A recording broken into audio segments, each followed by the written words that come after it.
Yon, magandang madaling araw dyan mga kabulik. Kamusta tayo dyan? Anyway, mga kababayan ko, talagang grabe ang politika sa Pilipinas. At grabe din ang korupsyon, mga kababayan ko. Talagang sobra-sobra ang korupsyon. At alam natin at alam niyo yan, mga kababayan ko, kung gaano kakakapal ng mga mukha ng mga sa gobyerno ngayon ni BBM na sobra-sobra harap-harapan na lang, mga kababayan ko, yung corruption sobra, mga kababayan ko. So anyway, mga kababayan ko, ang point ko dito, mga kababayan ko, dahil magulo na, especially sa Senate, mga congressman, magulo na rin. Talagang gusto nila pagbagsakin ng mga Duterte at mga kaalyado ni Duterte. Kahit yung iba dyan, kahit hindi kaalyado ni Duterte, pinapabagsak na, mga kababayan ko. So anyway, mga kababayan ko, ang point ko dito, mas maigi ibalik ang mga Duterte, mga kababayan ko. Mas pabor ako na maupo uli ang mga Duterte para maubos yung mga corruption sa gobyerno. 'Di ba? Yan ang gusto natin, mga kababayan ko, yung may managot na dapat masagot. 'Di ba? Mga kababayan ko, yung mga nangyari ngayon, dapat may managot na dapat may masumagot sa mga nangyari sa kaguluhan at yung mga korupsyon, mga kababayan ko. Lalo na ngayon, hindi ka na makakalabas ng maayos sa Pilipinas, mga kababayan ko. Dahil yung mga adik ngayon, mga kababayan ko, baliktad na. Noon sa panahon ni Duterte, mga kababayan ko, mga adik nagtatago at nagbabalik loob.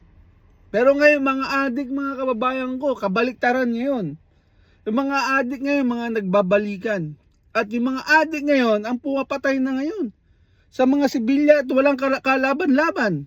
O hold upin mo na, papatayin mo pa. So mga kababayan ko, para sa akin, ibalik ang mga Duterte. Para matapos na yung mga inayupak na yung mga nasa gobyerno. At ito yung mga salot sa lansangan na pakalat-kalat dyan ng mga basura. Ng mga, alam yun, dati wala yan, mga kababayan ko. Sinasabi ko sa inyo, wala yan dati. Malaya kayong maglakad, walang sisita sa inyo at walang mag-aano sa inyo, mga kababayan ko. For safe, mas maigi noon sa panahon ni Tatay Digong. Sa panahon ngayon, wala, mga kababayan ko. Kung ano ang puno, yun din yung mga sanga. Ibig sabihin ng puno, sino ang puno? Si BBM. Kung adik yung pinuno nyo, mga kababayan ko, adik din yung mga sa baba nyo. At kung puno nyo ay korupsyon, ganun din yung mga sanga mo, korupsyon din yung mga nasa ibaba nyo. Kaya mga kababayan ko, mas maganda, mas maigi ibalik ang mga Duterte para matapos na to mga hinayupak na to. Kasi walang ginawa, puro corruption, mga kababayan ko. Wala na talagang matinong ngayon sa gobyerno ni BBM. Talagang mga kababayan ko, obvious. Ito naman si BBM, puro pangako na hindi naman napapako, 'di ba? Ang daming yung sa zona niya, ang daming sinasabi, wala namang katotohanan, wala namang katuturan. 'Di ba? Yung mga sinasabi niya ng mga 20 natupad, hindi naman lahat buong Pilipinas may 20. 'Di ba? Mayroong ibang lugar din na walang 20. 20 na lang, wala nang 50, wala nang 20 nang wala nga eh. Yun meron. Yung wala nang 50, wala nang 30, wala nang 40, meron yun. Pero yung 20 na bigas na pinangako mo, wala. Di ba, mga kababayan ko? Nangako ka na magkakaroon ng racket. Anong bullet ring nga, wala nga tayo eh. Di ba, hindi mo nga maayos-ayos ang flood control yung mga baha dyan eh. Racket pa na magla-launch ka rito ng racket, yan pang iniisip mo. Mga klase pag-iisip yan. Anyway, mga kababayan ko, yan, epekto ng droga, kaya ganyan ang pag-iisip mo.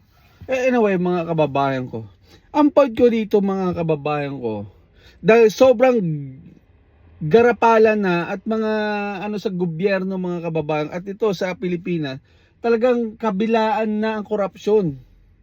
At kabilaan na ang mga crime o mga krimen o mga nangyayari dyan sa Pilipinas. 'Di ba? Kaya mas maigi lang, mga kababayan ko, ibalik ang mga Duterte. Para ito, tumahimik na naman, maging payapa na naman ang Pilipinas. Kasi ito ba ang gusto ng mga Pilipino, mga kababayan ko? Everyday may rally. Ito bang sinasabi nyo na matino si BBM? Kung matino si BBM, wala ka makikita nagrarally dyan. Di ba? Kung matino ang inaano nyo mga kababayan ko na ito, si BBM, wala ka makikita, walang flood control na corruption. Hanggang ngayon, wala pa rin mga hinayupak na to. Nakakainis lang sa mga mga loyalista dyan at sa mga dilawan dyan, mga hinayupak na yan eh. May ano din kayo mga kababayan ko, may araw din kayo. Ito yung mga sinasanto nyo, may araw din yung mga yan kasi sa 2028 makukulong lahat yung mga yan. Believe me. Kaya itong kinakatakot nyo at itong kinakatakot ng mga nasa gobyerno ni BBM ngayon, kapag si Sara Duterte o mga Duterte mga nanalo, makukulong kayo at natakot sila kaya itong ginagawa nila kay Sara Duterte. Kaya pagbutihan nyo sa pag-impeach kay BP Sara Duterte. Pagbutihan nyo. Kasi kapag hindi nyo na-impeach si BP Sara Duterte, yari kayo. Although yari talaga kayo, kahit ma-impeach yung si BP Sara Duterte, yari pa rin kayo. Sa tingin nyo, mananalo kayo? Sa 2028? Come on, sino? Yung Tiberos? Sino? Rapi Tulfo? Sino? Sino ibabato nyo? Rimulya? Ha? Naibang ba kayo? Dahil isang salita lang ni BP Sara kung sino ang iboto namin. Doon ang mga Pilipino. Dahil alam na namin kung sino kayo, mga inayupa kayo. Kung sino kayo mga kurakot. Isa lang naman ang gusto namin eh. Makulong kayo, mga animal kayo. At may lalabas si Tatay Digong. Yun lang yun mga kababayan ko. Hindi lang isa, dalawa pala. Baka may issue na naman kayo. Anyway mga kababayan ko, yun lang naman ang gusto natin. Kaya itong mga ginagawa ng mga dilawan at mga BBM loyalista dyan, mga nayupa kayo. Kailan pa kayo mauuntog, mga animal kayo? Sinasabi nyo, eto, sinasabi nila, yung may nag-back out na rin doon ng mga Marines. Siyempre, sino ba hindi mag-back out? Tinatakot nyo. Ikukulong nyo. Eh, yung ginawa nyo dito kala Marcoleto, ano ba ginawa nyo? Diba sila Jinggoy? Ano ba ginawa nyo? Oh. Si Mike Defensor, anong ginawa nyo? Pinakulong nyo. Diba? Dahil mga hinayupak kayo. Dahil kayo lahat ang nasa gobyerno. Kaya wala magagawa mga tao sa inyo. Pero may araw din kayo, mga hinayupak kayo. Yung mga inudulo nyo, mga loyalista dyan, mga loyalista dyan, yung mga CBB, makukulong din yung mga yan. Tanga-tanga kasi kayo, bobo kayo. Kakaunti lang naman kayo eh. Hindi nyo ba alam kung sino nagpanalo kay BBM? Mga Duterte. Kundi dahil sa mga Duterte, walang BBM nyo, mga animal. Hindi naman nanalo yan eh. Di ba? Tangin na yan. Hindi naman nanalo yan. Nagdala lang din si Sara Duterte. Kaya nanalong hinayupak na yan. Pero hindi, nabudol kami. Ganun talaga. Wala naman perfectong tao. Pero at least, lesson na sa amin yun na alam talaga namin. Sa susunod, yung mga Marcos, wala na mangyayari. Wala nang boto na makakuha sa inyo, mga animal kayo.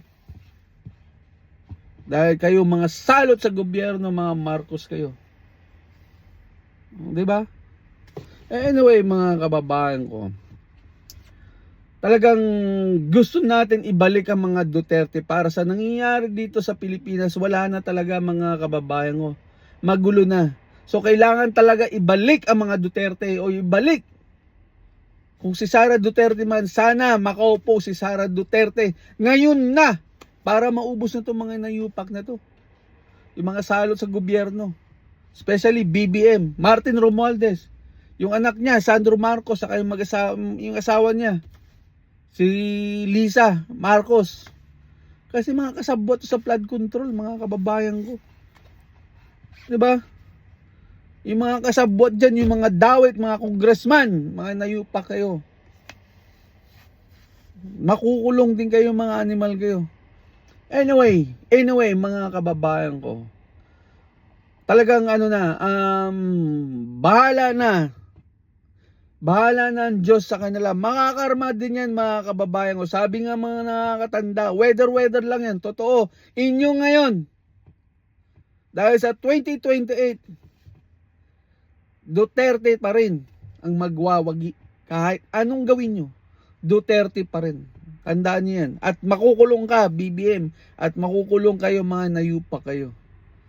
Wala nang ano niya, mga kababayan ko. Talagang makukulong kayo. Kahit anong gawin nyo sa 2028, makukulong.